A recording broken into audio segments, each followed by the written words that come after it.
저에게 말레이시아 이번 사역은 혼자 떠나는 일정이었습니다. 제 계획에도 없었던 일이었고요. 작년 10월에 말레이시아에 가서 죽임당하신 어린 양이라는 뮤지컬을 현지인 친구들에게 가르쳐 줬었는데요. 거기 현지 계신 선교사님께서 저에게 연락을 하셨고, 선교사님의 지인이 되시는 한 후원자분의 도움을 받아서 갑작스럽게 떠나게 된 일정이었습니다. 그래서 저에게 굉장히 부담이 되는 일정이기도 했으면서 또 한편으로는 하나님의 일하심을 기대할 수밖에 없었던 시간들이었습니다. 제가 작년 말레이시아의 다른 지체들과 죽임당하신 어린 양이라는 뮤지컬을 현지인 친구들에게 가르쳐주고, 그리고 그 친구들을 통해서 말레이시아 7천이라는 한 예배팀이 선교사님을 통해서 세워졌습니다. 이 선교사님은 여러분 보셨던 파파 오랑우탄에 계신 선교사님, 나오셨던 그 주인공 되신 선교사님과 함께 사역을 하시는 분이었고요. 선교사님의 취지는 이 말레이시아 7천이라는 한 팀의 예배팀을 데리고 원주민 마을을 들어가서 이 죽임당하신 어린 양이라는 뮤지컬을 공연함과 동시에 복음을 전하고자 하는 사역을 펼치고자 하시는 계획을 가지고 계셨고, 그 말레이시아 7천의 친구들에게 죽임당하신 어린 양이라는 뮤지컬을 조금 더 자세하게 집중적으로 가르쳐 주기를 원하셔서 저에 대한 콜링이 있었습니다. 10일이라는 시간 동안 말레이시아 7천의 아이들과 한 현지인 교회에 모여서 헌신적으로 연습에 임했습니다. 날씨가 매우 더웠어요. 거기는 체감온도 35도, 37도였거든요. 말레이시아이기 때문에요.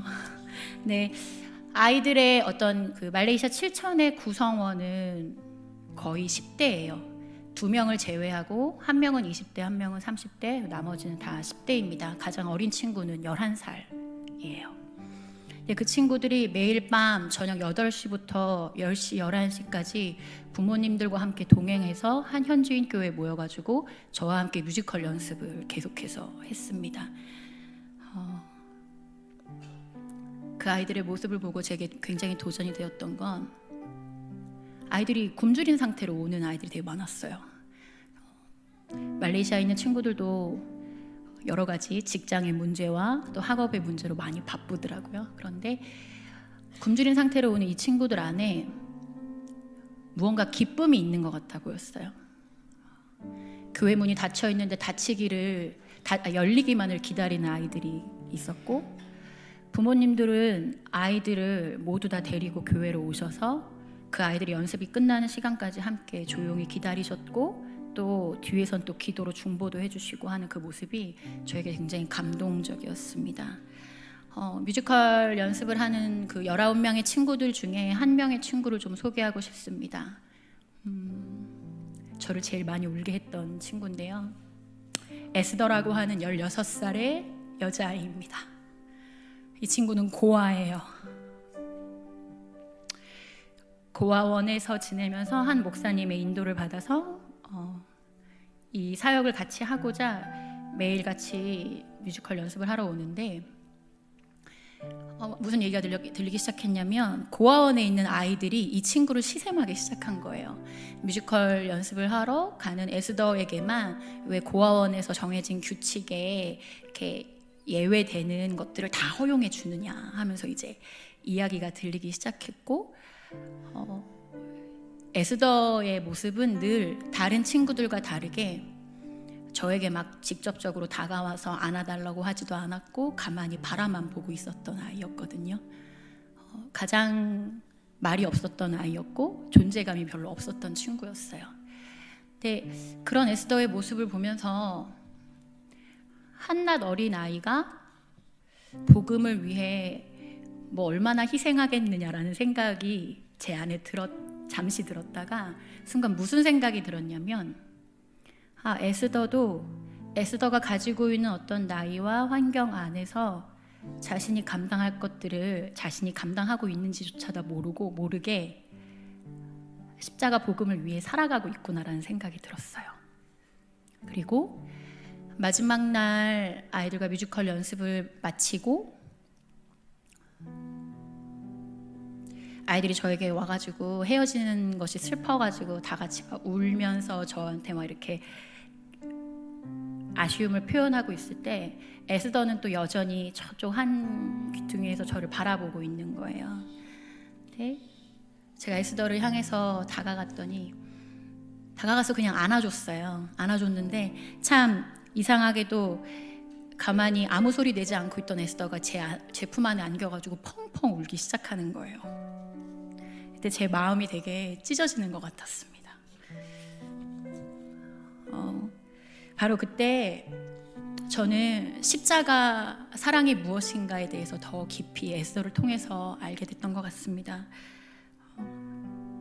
하나님의 자녀된 모든 사람들을 고아와 같이 버려두지 않으시고 십자가 사랑을 통해서 명확하게 보여주신 한 존재를 향한 존귀함, 그것을 다시 깨닫게 하셨고, 십자가 사랑 앞에서는 그 어떤 차별도 없었고 나의 어떠함도 아무 상관이 없었습니다. 하나님 아버지의 전적인 은혜와 사랑뿐이었습니다. 십자가 사랑이 그랬습니다. 아이들에게 예수님을 정말로 사랑하냐고 Do you love Jesus? 하고 물어봤어요. 모든 친구들이 다 예스라고 얘기를 하는 가운데 한 친구에게도 제가 물었죠. 왜 사랑해?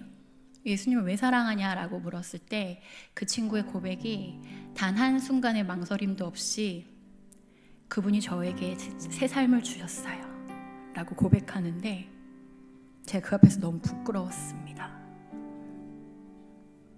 제가 가르치러 갔는데 아이들한테 배우고 왔어요. 저 자신에게 그 아이의 고백을 들으면서 스스로 질문했습니다. 미화, 김미화, 너는 저 아이들만큼이나 순수하고 순전하게 주님이 너에게 새 생명을 주셨다는 그 십자가 복음으로 인하여 그 구원의 감격과 기쁨만으로 단지 그 하나만으로 주님을 즐거워하고 기뻐하고 있느냐? 너는 복음의 가치를 깊이 인식하고 살아내고 있느냐? 아이들과 함께하는 시간의 깊이가 더해갈수록 이토록 부족하기만 한 사람을 들어 쓰시는 주님 앞에 드릴 것이 감사와 눈물뿐이었습니다. 아이들의 찬양 소리를 들으면서 천국이 어린아이와 같은 자일 것이라고 말씀하신 아버지의 마음을 알아갈 수 있었고, 아이들은 저에게 한 명의 스승이 되어 있었습니다. 앞으로 말레이시아 7천은 알라에게 무릎을 꿇지 않는 7,000명의 이름으로 복음을 들고 원주민 마을로 들어갈 겁니다. 그 안에는 죽임당하신 어린 양이라는 뮤지컬이 도구가 되어 사용되어집니다. 저는 이 부분에 있어서 앞으로도 어떻게 다양하게 이 사역을 도울 수 있을지를 두고 기도하고 있습니다. 그리고 먼저는 뮤지컬에 사용되는 음악이 현지어로 녹음이 되어져 있는 것이 없기 때문에 음악을 현지어인 말레이어로 번역하고 녹음하는 작업을 선교사님과 함께 네트워크를 가지면서 진행하고자 합니다. 이 모든 일들이 주님의 선하신 뜻 안에서 아름답게 이루어지기를 위해서 함께 기도해 주셨으면 좋겠습니다. 그리고 저의 모든 사역 일정 가운데 모든 것들을 가능하게 하셨고, 아름다운 친구들을 만나게 하셨고, 또 가능하게 하실 앞으로의 주님을 기대하고 찬양합니다. 또 저가 갑작스럽게 말레이시아 사역 일정을 나간 가운데에서도 저를 위해 같이 함께 기도로 그 땅을 밟아주시고 기도로 함께 그 아이들을 만나주신 대림교회 모든 성도분들께 깊이 감사드립니다. 들어주셔서 감사합니다.